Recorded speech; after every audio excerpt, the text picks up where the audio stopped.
ሃሌሉያ ሎም ድማ ናይ ህይወት ቃል ክንእውጅና ኣነ ሕሩየ ኢልና ክንእውጅና ጽሑፍ እዩ ቀዳማይ ጴጥሮስ 2:9 ንስኻትኩም ግና ደግነት እቲ ካብ ጸልማት ናብ ዘገርም ብርሃን ዝጸውዐኩም ምእንቲ ክትነግሩ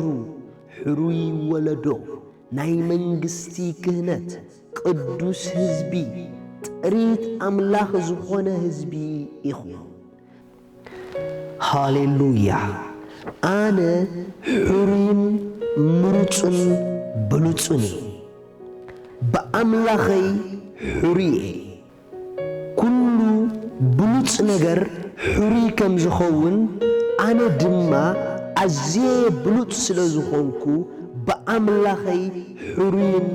ምሩፅን ንብሉፅነት ተሓረየ ንጽድቂ ተሓረየ ንኽብሪ ተሓረየ ኤፌሶን 1:4 ከምቲ ብፍቕሩ ኣብ ቅድሚኡ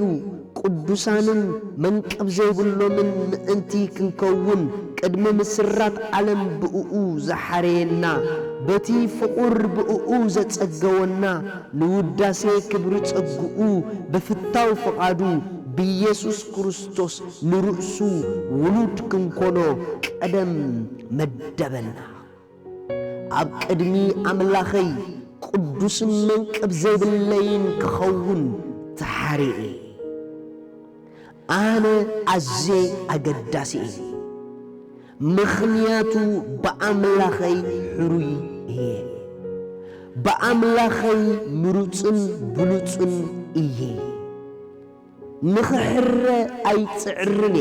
ኣቐዲመ ሕሩየ ንኽምረጽ ኣይጽዕርን ኣቐዲመ ምሩፅ ንኽፍቶ ኣይጽዕርን ኣቐዲመ ፍቱዌ ንኽድለ ኣይጽዕርን ኣቐዲመ ብሉፅ ኣነ ሕሩይን ንብረት ኣምላኽን ኣነ ብሉፅ ውሉድ ኣምላኽ ኣብ ኩሉ ዝኣትዎ